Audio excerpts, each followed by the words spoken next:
Thank you. Now, I would like to introduce Willem Zwart. As you all know, Willem is our head of school. He is notorious on campus for being a strict and menacing figure. I mean, look at him. But seriously, Willem is a dynamic and engaging presence on campus, and he and I share a love of soccer and running. Let's give a round of applause for Willem.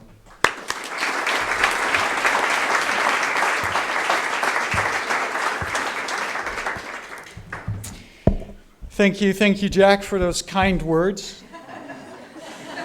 I'm trying to look at him in a menacing way, but I don't think I'm succeeding. But thank you. Nice to see you, everybody. It's really good to be here again. How are you all doing? So far, so good, yeah? Sugar and caffeine rush is going? Good. Ladies and gentlemen, what is the meaning and purpose of my life?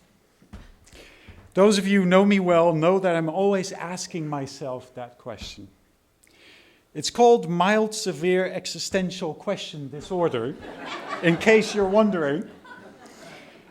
Well, recently I finally received a satisfying reply to this question when a so-called friend gave me one of those well-meaning Zen greeting cards which read, "It may be that your sole purpose in life is to serve as a warning to others."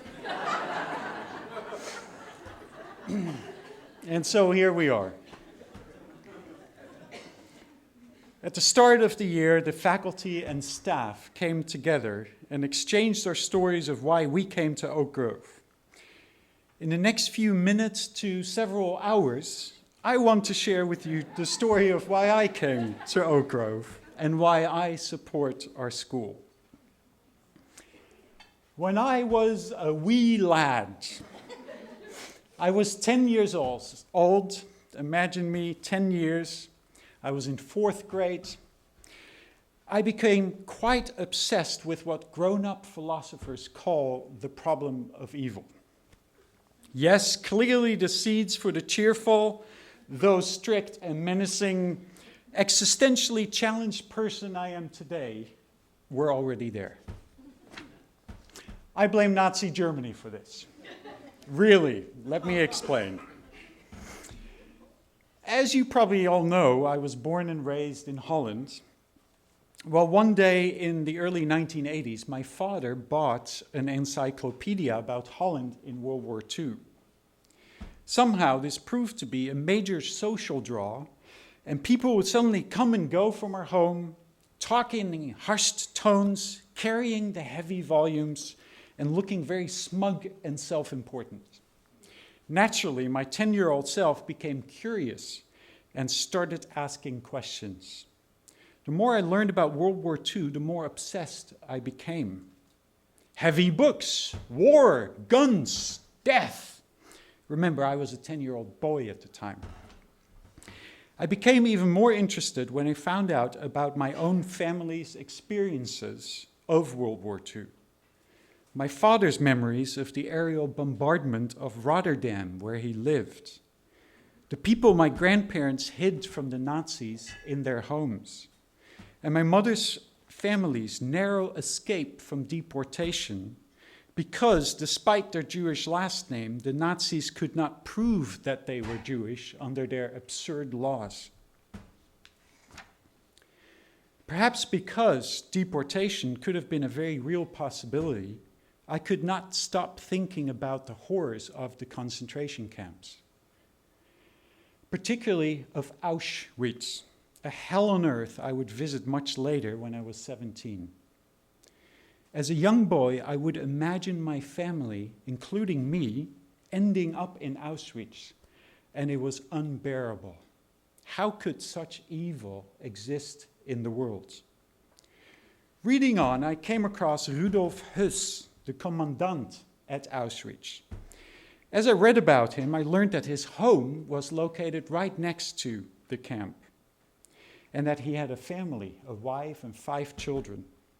People described him as evil. What confused and intrigued me was that he appears to have been a loving father, a loving family man at home.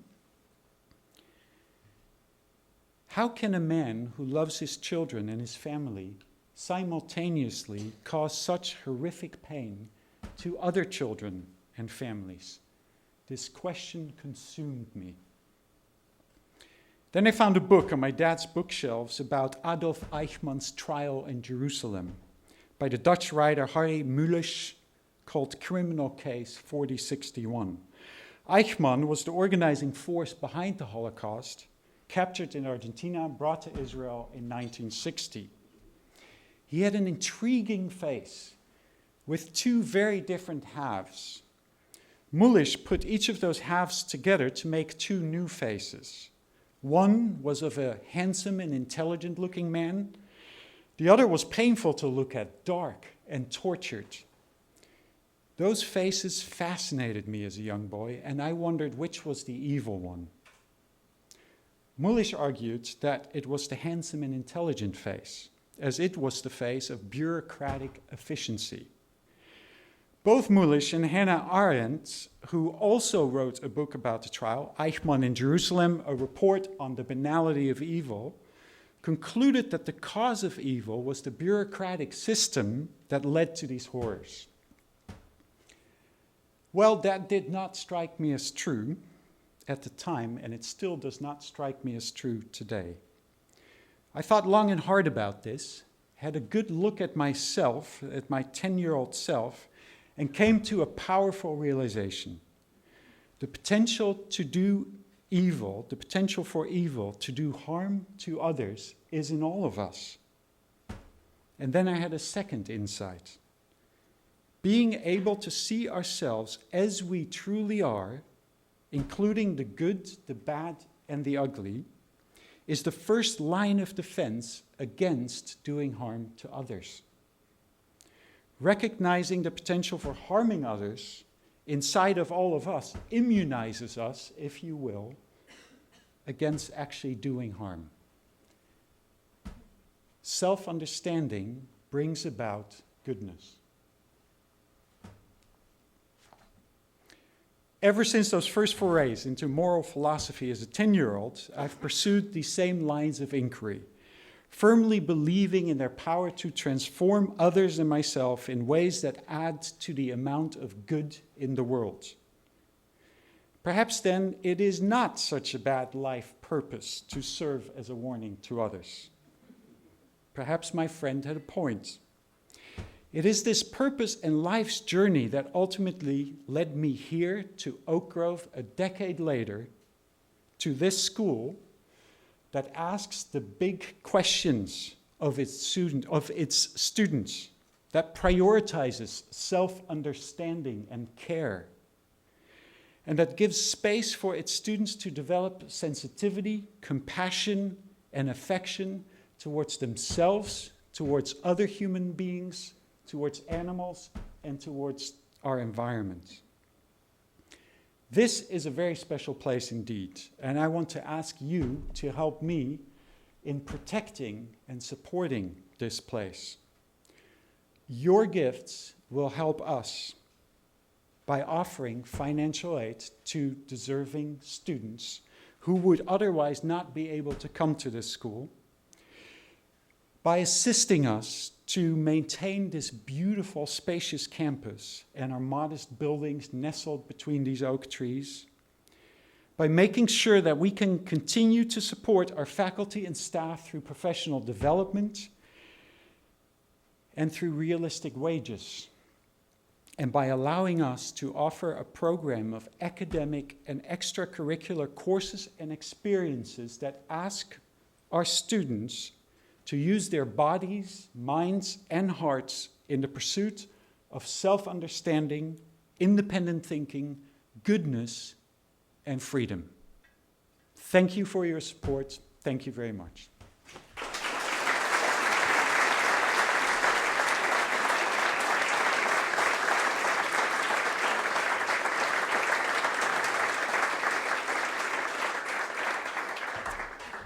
And now, over to our next speaker. Raksha Boiteau is one of our seniors, a sharp and thoughtful student and a deep thinker, whom we are hoping to convince to stay for another year. but so far without success. Apparently, she wants to go to college. Go figure.